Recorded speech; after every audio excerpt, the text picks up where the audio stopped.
La sala estaba muy concurrida. No en vano tuve que esperar un buen rato para ingresar. Aunque no se permitía hablar o hacer ruido, no había silencio. La fricción de los pasos, las respiraciones, las exclamaciones en voz baja impedían el descanso a las piezas. Las vitrinas no cesaban de reflejar los rostros de los visitantes. Se veían rendidas. Las impresiones de todos se entremezclaban en el mismo aire, llegando hasta confundir a varios. Conforme avanzaba y seguía la exposición, el impacto de mis ojos rebotaba cada vez más fuerte contra mi propia frente. Sin hablar podía dialogar con esos fragmentos. Procuraba escucharlos, pero en ocasiones no comprendía todo lo que querían decirme. Su belleza era evidente, tan fuerte que por eso estaban incompletos. De otra manera, sería imposible que pudieran contenerla toda. Las miradas de aquellos hombres y mujeres en estatuas, frescos, vasijas o simplemente dibujos parecían congeladas. No podían ver más allá. Algo les impedía gritar. Mientras caminaba me percaté de algo extraño. Mis piernas se cansaban excesivamente. ¿Por qué? A mi alrededor todo parecía en orden. A pesar de compartirlo con muchos otros, el espacio era cómodo, luminoso y amplio. Miré a otras personas y para mi sorpresa les ocurría lo mismo. Incluso había quienes tenían que buscar alguna banca para descansar. ¿Qué sucede? ¿Qué hay aquí? Entonces, de pronto, de reojo, pude ver una especie de chispa diminuta que, como ráfaga, escapaba por debajo de una vitrina, como si fuera un insecto veloz. Solo se detuvo hasta entrar en el reloj de pulso de un hombre que, mientras observaba una pequeña estela, descansaba su mano a medio entrar en un bolsillo de su pantalón. Él nunca se dio cuenta. Y cuando terminó, siguió su camino conforme la secuencia museográfica. Yo estaba realmente extrañado, tratando de encontrar una explicación, cuando del otro lado ocurrió lo mismo. Esta vez a una niña. Yo no quise moverme. Seguía como observando la misma obra, pensando en que si caminaba tal vez las chispas se asustarían y ya no saldrían. Y en efecto así fue. Permanecí quieto varios minutos y se repitió lo mismo otras 5 veces.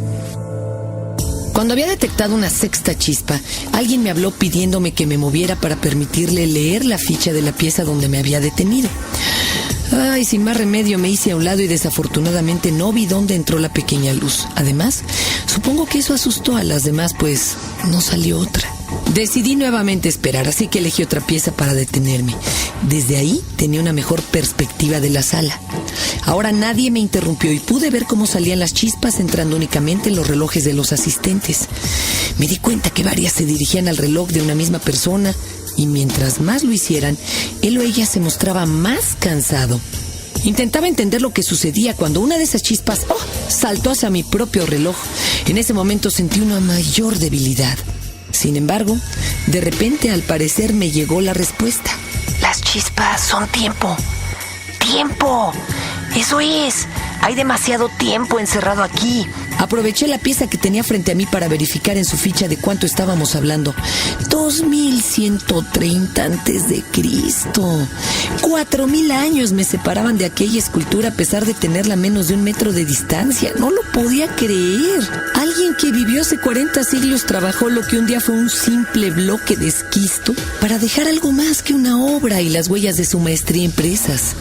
Dejó un testimonio de su presencia que ni el tiempo pudo borrar, a pesar de haberse acumulado tanto dentro de ella. Lo que escapaba de las piezas era sin duda tiempo, el mismo que impedía ver a las figuras humanas esculpidas lo que ocurría hoy. Se desprendía de los objetos, quizá para aligerar su carga, o quizá ellos mismos deseaban sentirse menos distantes de los hombres actuales, descendientes de los inventores del tiempo, que ahora eran las víctimas de su propio invento, pues provocaba en todos aquel pesado cansancio. Fue entonces cuando me asusté, pues lógicamente mientras más tiempo permaneciera, me sería más difícil salir de ahí, claro. Por eso la sala estaba tan concurrida. Nadie salía. Todos esperaban recuperar fuerzas para irse, pero no se percataban que cada vez el cansancio aumentaba. A pesar de mi debilidad, fui hacia la puerta de salida. Era de vidrio y un policía se encargaba de controlarla abriéndola cada vez que se necesitaba. Casi exhausto logré llegar. Mis piernas pesaban demasiado y la sensación aumentaba a cada paso que daba. Finalmente, con el rostro cubierto de sudor, le pedí al policía que me abriera, pero no me oía. Sentado en un banco miraba hacia abajo. Su gorra ocultaba la mitad de su cara. Insistí varias veces hasta que lo moví de un hombro. Vi entonces que estaba profundamente dormido. Miré su reloj y la carátula brillaba intensamente al punto que no se distinguían las manecillas ni los números. El tiempo lo había vencido. Mi paciencia era cada vez menor. Debía salir de ahí o el tiempo me haría lo mismo. Con mayor dificultad di otro paso para abrir la puerta. Tomé con ambas manos el picaporte metálico redondo y de gran tamaño y empujé con todas mis fuerzas. Poco a poco la pesada hoja translúcida se abrió. Realicé un último esfuerzo logrando hacer el espacio suficiente para poder salir. Casi agotado di un último paso, consiguiendo pasar el umbral. Cerré la puerta y caí al piso. El impacto, lejos de dolerme, me hizo sentir ligero. El cansancio se había ido y las piernas ya no me pesaban. De repente alguien tocó mi espalda y me preguntó: «Oiga, ¿se siente bien?». Era un policía muy anciano, delgado y con anteojos. Como no respondí, preocupado me preguntó de nuevo: «¿Se siente usted bien?». «Sí, señor, gracias», contesté mientras me levantaba. Las luces del museo comenzaron a apagarse. «¿Qué sucede?», pregunté. «Es tarde, ya vamos a cerrar», me dijo.